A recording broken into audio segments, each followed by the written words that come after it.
성도님들 반갑습니다. 우리 2023년도 3월 1일 우리 수요 성경 공부 계속해서 진행하도록 하겠습니다. 잠시 기도하시고 우리 새로운과 12과 주님의 만찬에 관해서 함께 성경 공부를 진행하도록 하겠습니다. 잠시 기도하겠습니다. 살아계신 아버지 하나님 감사합니다. 오늘 또 주중에 성도들과 함께 하나님의 말씀 나눌 수 있는 귀한 특권을 허락해 주신 것을 다시 한번 감사드립니다. 오늘 우리가 나누게 될 말씀 속에서 다시 한번 성경이 가르치고 계시는 주님의 만찬이 무엇인지를 정확하게 이해할 수 있도록 도와주시기 원합니다. 말씀을 복되게 하시기 원하며 예수님 이름으로 기도했습니다. 아멘. 지난 시간까지 저희들이 10일과 전부 끝 마쳤고요. 오늘은 제12과 우리 교재 81페이지부터 시작해서 주님의 만찬에 관한 주제를 가지고 성경 공부를 진행하도록 하겠습니다.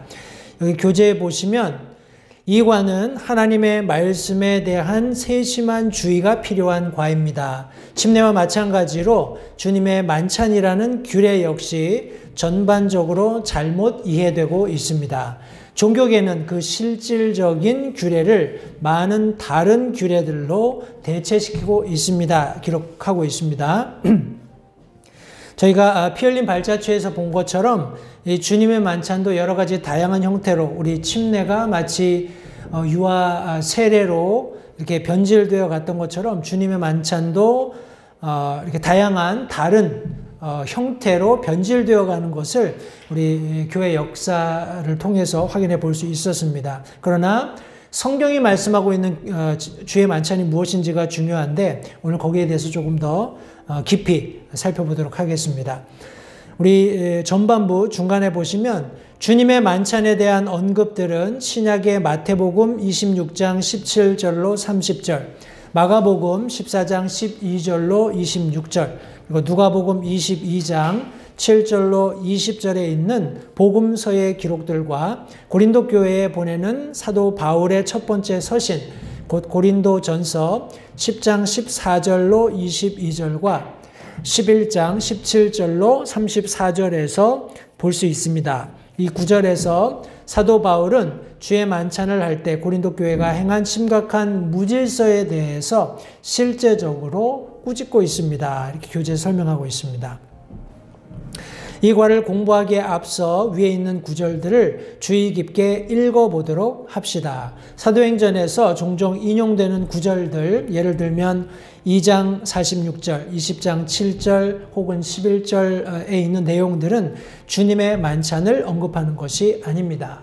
왜냐하면 그 구절들은 잔을 언급하고 있지 않으며 두 번째 구절의 경우에도 빵을 나누는 일이 같은 날 밤에 두 번씩이나 행해졌기 때문입니다. 그 구절들은 실제적으로 친교 형태의 식사에 대해서 말하고 있습니다. 그래서 이 식사와 주님의 만찬이 혼돈되지 않도록 우리 초기에는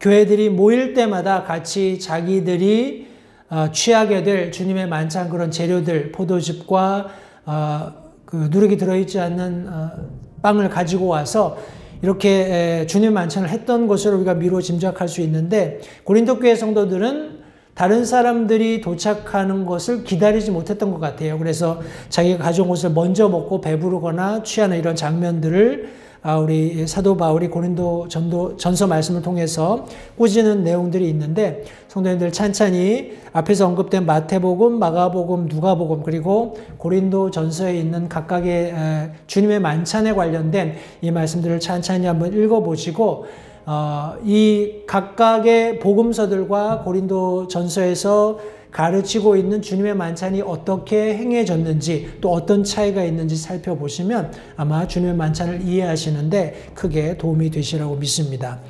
우리 본론으로 들어가서 81페이지 첫 번째 대지에 보시면 주님의 만찬이란 무엇입니까? 이런 질문이 있습니다. 우리 주님의 만찬에 대한 정확한 용어 사용을 우리가 좀 주의해야 합니다. 성경에는 세 가지의 그런 주님의 만찬에 대한 그런 경우들이 기록되어 있는데 고린도전서 10장 16절 그리고 10장 21절, 11장 20절에 각각 나와 있습니다. 같이 우리 한 구절씩 찾아가면서 과연 성경이 주님의 만찬을 어떻게 성경 안에서 정의하고 있는지 함께 살펴보도록 하겠습니다. 먼저 고린도전서 10장 16절 말씀을 같이 한번 보겠습니다. 고린도전서 10장 16절 말씀 제가 읽겠습니다. 우리가 축복하는 축복의 잔은 그리스도의 피에 함께 참여하는 것이 아니냐. 우리가 떼는 빵은 그리스도의 몸에 함께 참여하는 것이 아니냐. 이렇게 성경에 기록하고 있습니다. 여기에 보시면 축복의 잔 혹은 축복의 빵, 이 커뮤니언이라는 그런 단어를 사용하고 있습니다. 영어 성경에 보시면 The cup of blessing which we bless, is it not the communion of the blood of Christ? 또 똑같은 내용으로 the bread which we break, is it not the communion of the body of Christ? 이렇게 되어 있습니다. 해서 우리 요약한다면 우리 글쎄요, 이렇게 한글 성경에 정확하게 이 커뮤니언이라는 그런 단어가 참여한다라는 그런 단어로 여기 지금 해석이 되어 있는 것 같은데, 축복의 잔과 축복의 빵을 함께 나누는 교제하는, 교제의 그런 어떤 형태로서의 주님의 만찬을 여기 지금 설명을 하고 있습니다. 우리 10장 26절 말씀에 보시면 10장 26절에 죄송합니다. 10장 21절 너희가 주의 잔과 마귀들의 잔을 겸하여 마실 수 없으며 주의 상과 마귀들의 상에 겸하여 참여하는 자가 될 수 없느니라. 이렇게 기록하고 있습니다. 그래서 이 말씀을 통해서는 우리 주님의 만찬을 주의 잔, 주의 상 이렇게 설명하고 있습니다. 앞서서 축복의 잔, 축복의 빵 혹은 우리 커뮤니언이라고 설명된 주님의 만찬이 16절에 설명되어 있는 반면에 우리 21절 말씀에서는 주의 잔, 주의 상 이렇게 묘사가 되어 있습니다. 우리 11장 20절 말씀도 함께 보겠습니다. 대개의 경우 저희 교회에서는 우리 주님의 만찬을 저희들이 나누게 될 때 고린도전서 11장 23절부터 29절까지 혹은 30절까지 있는 말씀을 나누고 이 말씀을 따라서 주님의 만찬을 나눕니다. 혹 다른 교회에서는 앞서 말씀드렸던 마태복음, 마가복음, 누가복음에 있는 그런 주님의 만찬 장면들 중에 하나를 선택해서 그 성경의 원리대로 주님의 만찬이 끝나면 찬송 하나를 부르고 패회하는 그런 형태로 주의 만찬이 이루어지기도 합니다. 우리 여기 11장 20절 말씀해 보시면 그러므로 너희가 한 곳에 함께 모일 때에 이것이 주의 만찬을 먹는 것이 아니니 성경에 기록하고 있습니다. 여기 정확하게 주의 만찬, Lord's Supper 이렇게 명시하고 있습니다. 해서 성경 안에서 주님의 만찬을 설명할 때 축복의 잔, 축복의 빵 혹은 커뮤니언 이런 교제 이렇게 설명을 하고 있고 주의 잔, 주의 상 혹은 이것을 함께 아우러서 주의 만찬 이렇게 설명하고 있는데 이 세 가지 용어가 주님의 만찬을 설명하는 데 사용되었다는 것을 기억하시기 바랍니다. 성경은 미사, 성찬 혹은 영성체 그리고 성체, 성사와 같은 사람이 만든 교회 용어들을 언급한 적이 없습니다. 그리고 그 의미도 성경이 말씀하고 있는 바와는 전혀 상이한 우리 특별히 주님의 만찬을 다루는 것이 아니라는 것을 다시 한번 기억하시기 바랍니다. 우리 고린도전서 11장 2절 그리고 11장 23절을 비교해 보도록 여기 지금 교재가 설명하고 있습니다. 같이 한번 보시면 고린도전서 11장 2절에 형제들아 너희가 모든 일에서 나를 기억하고 또 내가 너희에게 규례들을 전해준 대로 그것들을 지킴으로 이제 내가 너희를 칭찬하노라. 다시 말해서 사도 바울이 고린도 교회에 전해준 어떤 규례들이 있다는 것을 여기 지금 분명히 설명하고 있습니다. 23절 말씀해 보시면 내가 너희에게도 전해준 것은 주께 받은 것이니 곧 주 예수님께서 배반당하신 바로 그 밤에 빵을 집으사 하면서 이제 주님의 만찬을 설명하고 있는데 23절 상반절에 내가 너희에게도 전해준 것은, 다시 말해서 이 주님의 만찬이 규례로서 교회에 주어졌다는 것을 여기 분명히 설명해 주고 있습니다. 우리 다음 82페이지에 보시면 주님의 만찬에 참여할 때 우리는 적어도 다음에 두 가지 것들을 확인할 수 있는데, 먼저 고린도전서 11장 24절 25절 말씀에 따라서 그리스도를 어떻게 하면서 만찬을 행해야 하는지 함께 살펴보겠습니다. 고린도전서 11장 24절 25절, 우리가 주님의 만찬을 나눌 때마다 늘 인용하는 말씀이기 때문에 잘 아시고 익숙한 말씀이라고 생각이 됩니다. 그러나 특별히 주님의 만찬에 참여할 때 그리스도를 어떻게 하면서 참여해야 되는지, 그 주의 만찬을 나누어야 하는지 이 두 절의 말씀 속에서 한번 확인해 보겠습니다. 고린도전서 11장 24절 25절, 감사를 드리신 뒤에 그것을 떼시고 이르시되 받아서 먹으라. 이것은 너희를 위하여 찢긴 내 몸이니 나를 기억하여 이것을 행하라 하시고, 저녁 식사 뒤에 또 그와 같은 방법으로 잔을 잡으시고 이르시되 이 잔은 내 피로 세우는 새 상속 언약이니 너희가 그것을 마실 때마다 나를 기억하여 이것을 행하라 하셨느니라. 여기 지금 동일하게 24절 25절에서 감사를 드리신 뒤에 떡을 떼시고 또 저녁 식사 뒤에 같은 방법으로 잔을 집으시고 우리 주님의 만찬을 나누는 장면을 묘사하면서 맨 마지막 부분에 나를 기억하여 이것을 행하라 라고 예수님께서 명령하셨습니다. 해서 예수 그리스도를 기억하면서 This do in remembrance of me, 영어로 이렇게 표현되어 있습니다. 예수님을 기억하는 겁니다. 예수님을 다시 한번 그분께서 흘리신 피, 찢기신 살을 기억하면서 우리가 주님의 만찬에 참여해야 한다는 사실을 먼저 아시기 바라고, 두 번째, 이 주님의 만찬을 나누면서 주의 죽으심을 어떻게 하는 것인가 하는 내용이 26절에 기록되어 있습니다. 고린도전서 11장 26절 말씀에 너희가 이 빵을 먹으며 이 잔을 마실 때마다 주의 죽으심을 그분께서 오실 때까지 보이느니라. 여기 성경이 말씀하고 있습니다. 예수 그리스도의 죽으심을 보이는 것이 된다라고 지금 여기 성경이 말씀하고 있습니다. 따라서 우리가 주님의 만찬에 참여할 때 예수 그리스도를 기억하며 만찬에 참석해야 하고, 우리가 만찬을 우리가 함께 나눌 때마다 예수 그리스도의 죽으심을 보이는, 죽으심을 함께 공유하는 그와 같은 예식이 된다는 것을 성도님들 기억하시기 바랍니다. 이 구절들을 통해서 우리는 다음과 같이 결론을 내릴 수 있습니다. 하면서 주님의 만찬에 관련된 여기 지금 네 가지를 설명했습니다. 맞는 것을 고르시면 되는데, 주님의 만찬은 첫 번째로 상징이다. 주님의 만찬은 성사이다 혹은 미사이다.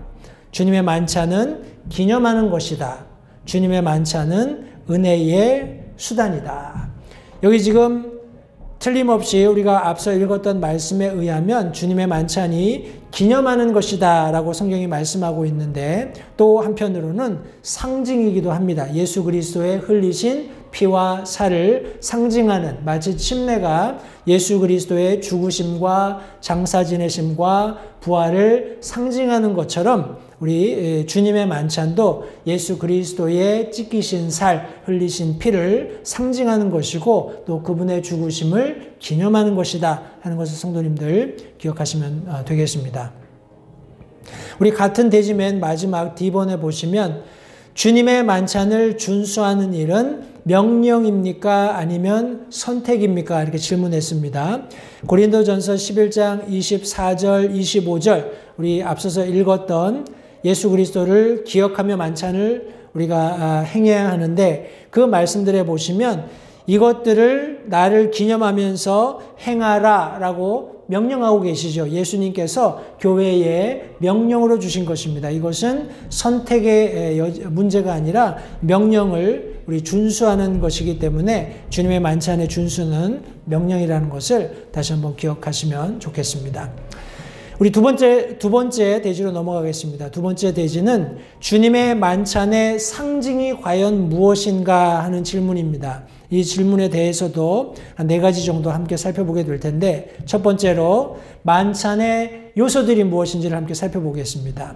만찬의 요소들은 적어도 2가지 것이 우리가 앞서 읽었던 말씀에 잘 드러나 있는데, 먼저는 고린도전서 11장 23절 그리고 마태복음 26장 17절 26절 말씀에 첫 번째 요소 엘리먼트가 여기 나타나 있습니다. 먼저 고린도전서 11장 23절 말씀에 보시면 내가 너희에게도 전해준 것은 주께 받은 것이니 곧 주 예수님께서 배반당하신 바로 그 밤에 빵을 집으사라고 지금 여기 말씀하고 있습니다. 누룩 없는 빵을 여기 지금 의미하고 있습니다. 마태복음 26장에서는 무엇이라고 말씀했는지 같이 한번 살펴보겠습니다. 마태복음 26장 17절 그리고 26절 2절의 말씀입니다. 마태복음 26장 17절 이제 무교절의 첫날에 제자들이 예수님께 나와 그분께 이르되 선생님께서 유월절 어린 양을 잡수시도록 우리가 예비하려 하오니 어디에서 하기를 원하시나이까. 무교절 첫날에 유월절을 어린 양을 먹는 그런 어떤 관례에 따라서 제자들이 함께 모여서 음식을 나누는 가운데 주님의 만찬이 이루어졌는데, 특별히 26절 말씀에 보시면 그들이 먹을 때 예수님께서 빵을 집으시고 그것을 축복하시고 이렇게 말씀하고 있습니다. 우리 무교절 주님의 그 어린 양을 함께 나누는 그런 어떤 과정 가운데 예수님께서 떼어 제자들에게 주시면서 받아서 먹으라, 이것은 내 몸이라 하시고 또 잔을 잡으시고 하는 그런 내용들이 쭉 설명되어 있습니다. 해서 첫 번째 요소로 누룩 없는 빵이 우리 주님의 만찬의 첫 번째 요소가 되겠습니다. 두 번째는 마태복음 26장 29절 말씀입니다. 여기 지금 주님의 만찬을 끝마친 후에 그러나 내가 너희에게 이르노니 내가 이 포도나무 열매에서 난 것을 이제부터 내 아버지의 왕국에서 너희와 함께 새롭게 마시는 그날까지 마시지 아니하리라 하시니라. 여기 보면 포도나무 열매에서 난 것이라고 분명히 설명하고 있죠. 고린도전서 11장 25절, 26절에서는 우리 컵, 잔이라는 용어를 계속해서 사용을 했습니다. 해서 포도즙이 들어있는 잔을 우리가 연상할 수 있는데, 이 2가지 요소를 가지고 주님의 만찬이 우리 진행된다는 것을 기억하시면 좋겠습니다. 그 만찬 요소 아래에 주의 항목에 보시면 성경의 어느 곳에서도 주님의 만찬과 관련하여 포도주에 대해 언급하고 있지 않습니다. 알코올 성분이 있는, 다시 말해서 발효된 포도주는 누룩이 발효해서 생긴 것입니다. 성경에서 누룩은 죄의 상징인 것을 우리가 잘 알고 있습니다.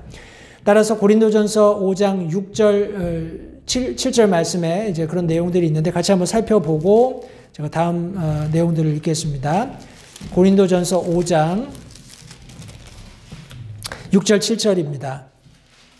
너희가 자랑하는 것이 선하지 아니하도다. 적은 누룩이 온 덩어리를 뜨게 함을 너희가 알지 못하느냐. 그러므로 너희는 누룩 없는 자들인즉 새 덩어리가 되기 위하여 묵은 누룩을 제거하라. 우리의 유월절 어린 양 곧 그리스도께서 우리를 위하여 희생물이 되셨느니라. 이런 누룩에 관해서는 예수님께서도 제자들에게 가르치신 바가 있습니다. 물론 제자들은 자신들이 여분의 빵을 가져오지 않았기 때문에 예수님께서 하신 말씀이다라고 생각을 했지만, 우리 바리새인과 사두개인들의 누룩을 조심해라 라고 하신 말씀은 그들의 잘못된 가르침을 의미하는 것임을 우리 성경에서 확인해 볼 수 있습니다. 다시 말해서 누룩이라는 것은 죄를 상징한다는 것 다시 한번 기억하시고, 따라서 알코올성 포도주와 누룩이 있는 빵은 하나님의 아들의 흠없는 흠 없는 그런 모습을 무효화시키는 그런 상징이 될 수 있습니다. 따라서 포도주, 알코올이 들어가 있는 발효된 그런 포도주와 누룩이 들어있는 빵을 우리 주님의 만찬에 어떤 요소로 사용하는 것은 잘못된 것입니다. 그래서 우리 교회에서 주님의 만찬을 할 때도 포도즙이죠. 포도주스지요. 그리고 우리 누룩이 들어있지 않은 그런 빵을 가지고 작은 그런 크래커를 가지고 우리가 함께 주님의 만찬을 나눕니다. 우리 B번 내용을 보시면 빵이 상징하는 것이 무엇인지 함께 살펴보겠습니다. 우리 고린도전서 11장 24절 말씀에 감사를 드리신 뒤에 그것을 떼시고 이르시되 받아서 먹으라. 이것은 너희를 위하여 찢긴 내 몸이니 나를 기억하여 이것들을 행하라 하시고, 우리 이 빵은 주 예수 그리스도께서 찢기신 몸을 상징합니다. 몸을 나타냅니다. 그분의 몸 안에 있는 뼈가 부서진 것은 아니지만 이것은 우리 주님의 극심한 고통을 우리에게 상기시켜 줍니다. 이사야 52장 14절, 53장 4절로 7절, 마태복음 27장 29절부터 31절, 요한복음 19장 31절부터 37절을 읽으십시오 했습니다. 과연 예수님께서 우리를 위해서 찢기신 몸이 과연 어떤 모양으로 성경들에 기록되어 있는지 함께 살펴보겠습니다. 먼저 이사야서 52장 14절 말씀입니다. 이사야서 52장 14절 말씀에 보시면 그의 얼굴이 누구보다도 더 상하였고 그의 모습이 사람들의 아들들보다 더 상하였으므로 많은 사람이 너를 보고 놀랐느니라 이렇게 기록하고 있습니다. 우리 이사야서 53장 4절부터 7절도 읽겠습니다. 이사야 53장 4절로 7절까지의 말씀입니다. 참으로 그는 우리의 고통을 짊어지고 우리의 슬픔을 담당하였거늘 우리는 그가 매를 맞고 하나님께 맞아 고난을 당한다고 생각하였노라. 그러나 그는 우리의 범법들로 인해 부상을 당하고 우리의 불법들로 인해 상하였노라. 그가 징벌을 받음으로 우리가 화평을 누리고 그가 채찍에 맞음으로 우리가 고침을 받았도다. 우리는 다 양 같아서 길을 잃고 각각 자기 길로 갔거늘 주께서는 우리 모두의 불법을 그에게 담당시키셨도다. 그가 학대를 당하고 고난을 당하였어도 자기 입을 열지 아니하였으며 도살장으로 향하는 어린 양같이 끌려가 털 깎는 자 앞에서 잠잠한 양같이 자기 입을 열지 아니하는도다. 이렇게 이사야서에서 예수 그리스도의 고난받는 모습을 설명했습니다. 우리 마태복음 27장 말씀에서 실제로 예수님께서 어떤 고난을 당하셨는지 같이 살펴보겠습니다. 마태복음 27장 29절부터 31절까지의 말씀입니다. 제가 28절부터 읽겠습니다. 그분의 옷을 벗기고 주홍색 긴 옷을 그분께 입히더라.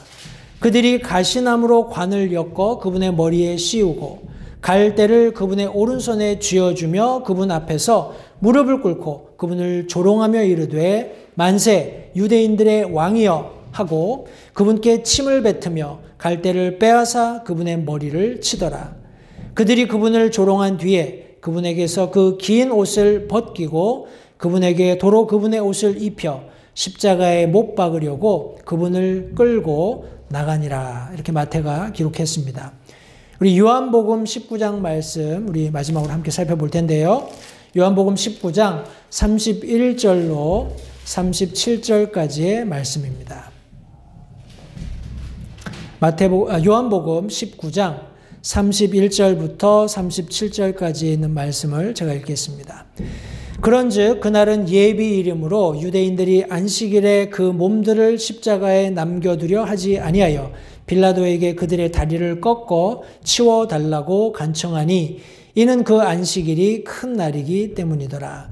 이에 군사들이 가서 그분과 함께 십자가에 못 박힌 첫째 사람과 또 다른 사람의 다리를 꺾되 예수님께 이르러서는 그분께서 이미 죽은 것을 보고 그분의 다리를 꺾지 아니하니라.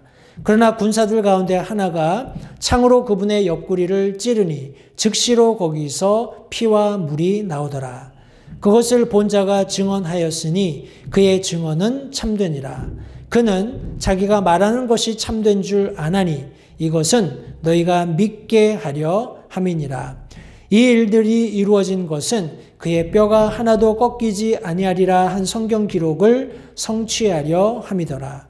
또 다른 성경 기록이 다시 이르되 그들이 자기들이 찌른 자를 보리라 하였느니라. 이렇게 예수님께서 고통 받으시는 중에 특별히 그분의 몸에 가해졌던 여러 가지 다양한 고통들을 여러 구절들이 잘 묘사하고 있습니다. 우리 다음 잔이 상징하는 것이 무엇인지를 같이 한번 살펴보겠습니다. 여기 잔은 우리 포도 주스를 의미할 텐데요.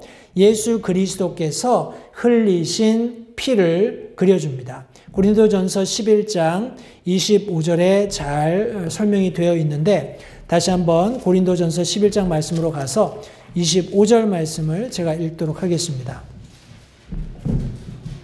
저녁 식사 뒤에 또 그와 같은 방법으로 잔을 집으시고 이르시되 이 잔은 내 피로 세우는 새 상속 언약이니 너희가 그것을 마실 때마다 나를 기억하여 이것들을 행하라 하셨느니라. 여기 분명히 예수님께서 내 피로 세우는 상속 언약이다. 다시 말해서 예수님께서 흘리신 피가 된다는 사실을 명확하게 이 말씀 속에 설명해 두고 있습니다. 우리 히브리서 9장 22절, 베드로전서 1장 18절, 19절 말씀을 통해서 예수 그리스도께서 흘리신 피가 무엇을 우리에게 가져다 주었는지 잘 설명하고 있는데 우리 먼저 히브리서 9장 말씀을 같이 한번 보겠습니다. 히브리서 9장 22절 말씀입니다. 말씀해 보시면 율법에 따라 거의 모든 것이 피로써 깨끗하게 되나니 피 흘림이 없은즉 사면이 없느니라. 우리 영어 성경에 보시면 여기 remission, 죄나 범법으로부터의 사면 혹은 용서를 나타내는 우리 remission이라는 단어가 사용되었고 피 흘림이 없으면 이런 사면 혹은 용서가 없다라는 것을 여기 지금 히브리서 9장 22절 말씀이 잘 기록하고 있습니다. 우리 베드로전서 1장 18절 19절 두 절의 말씀도 같이 보겠습니다. 말씀해 보시면 너희가 알거니와 너희 조상들로부터 전통으로 물려받은 너희의 헛된 행실에서 너희가 구속받은 것은 금이나 은같이 썩을 것들로 된 것이 아니요 오직 흠도 없고 점도 없는 어린 양의 피 같은 그리스도의 보배로운 피로 된 것이니라 말씀하고 있습니다. 여기 우리의 구속, 우리의 구원을 설명하면서 이것이 썩어질 것들로 된 것이 아니라 흠도 없고 점도 없는 어린 양의 피 같은 예수 그리스도의 보혈로 되었다 말씀하고 있습니다. 따라서 우리가 주님의 만찬에서 함께 나누는 잔은 예수 그리스도께서 흘리신 피를 분명하게 나타내 주고 있는데 예수 그리스도께서 피 흘리지 않으셨다면 죄의 사면도 없다는 것을 성도님들 정확히 이해하시고 우리가 주님의 만찬을 나눌 때마다 그분께서 우리를 위해서 찢기신 몸 그리고 우리를 위해서 흘리신 피 이것이 얼마나 위대한 것이며 또 우리에게 커다란 은혜를 가져다 주었는지를 깊이 생각하면서 우리가 그렇게 주님의 만찬을 함께 나눌 수 있게 되면 좋겠습니다. 우리 2번 항목의 마지막입니다. D번에 보시면 주님의 만찬의 목적에 대해서 여기 질문하고 있습니다.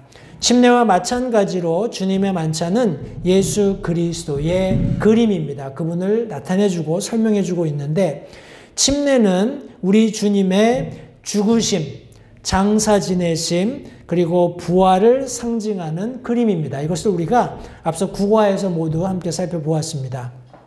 그런데 주님의 만찬을 준수할 때 우리는 예수 그리스도 그 주님의 죽으심을 그분께서 오실 때까지 상징적으로 나타내는 것이 된다고 고린도전서 11장 26절에 기록하고 있습니다. 우리 고린도전서 11장 26절을 우리가 함께 읽고 오늘 말씀 성경 공부 마칠 텐데요. 고린도전서 11장 26절 말씀에 보시면 너희가 이 빵을 먹고 이 잔을 마실 때마다 주의 죽으심을 그분께서 오실 때까지, 그분께서 다시 오시는 재림 때까지 보이게 된다 하는 이런 말씀을 여기 기록해 놓고 있습니다. 우리가 이것을 계속 지속해서 예수 그리스도께서 나를 위해서 찢기신 몸, 또 흘리신 피를 우리가 함께 기억하면서 감사할 뿐만 아니라 그분께서 나를 위해서 행하신 일을 그분께서 다시 오실 때까지 계속해서 드러내 보이는 그런 귀한 예식으로서의 주님의 만찬이 교회의 어떤 규례로서 주어졌다는 것을 다시 한번 성도님들 기억하시고, 우리가 저희 교회 같은 경우에는 매월 첫째 주일 우리가 함께 주님의 만찬을 나누고 있습니다. 우리가 이후에 함께 또 나누겠습니다만 이것은 딱히 몇 번을 교회가 지켜야 된다고 성경이 어떻게 언급하고 있는 내용이 없기 때문에 교회 자체적으로 어떤 교회는 1년에 한 번, 어떤 교회는 이렇게 상반기, 하반기 혹은 분기별로, 뭐 저희 교회 같은 경우에는 매월 혹은 뭐 격월 이렇게 다양한 방법들로 주님의 만찬이 개 교회들에 따라서, 형편에 따라서 이루어지고 있습니다. 그러나 여기 분명히 주님의 만찬을 나눌 때 빵이 상징하는 것이 있고 또 잔이 상징하는 것이 있고 이 각각의 상징물들을 통해서 주님의 만찬이 궁극적으로 예수 그리스도의 그런 죽으심을 그분께서 다시 오실 때까지 보이는 것과 같은 역할을 한다는 것을 다시 한번 기억하시면서 오늘 전반부 우리 주님의 만찬에 관한 내용들을 성경 공부를 마치도록 하겠습니다. 계속해서 주님의 만찬을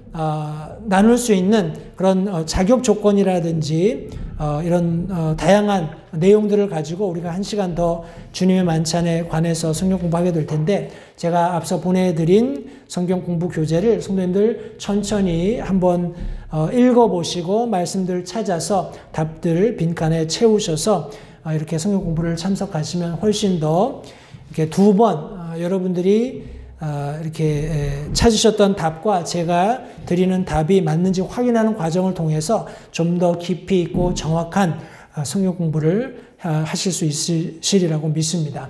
남은 한 주 주 안에서 승리하시고 복된 주일 함께 예배 드릴 수 있게 되기를 바랍니다. 기도하겠습니다.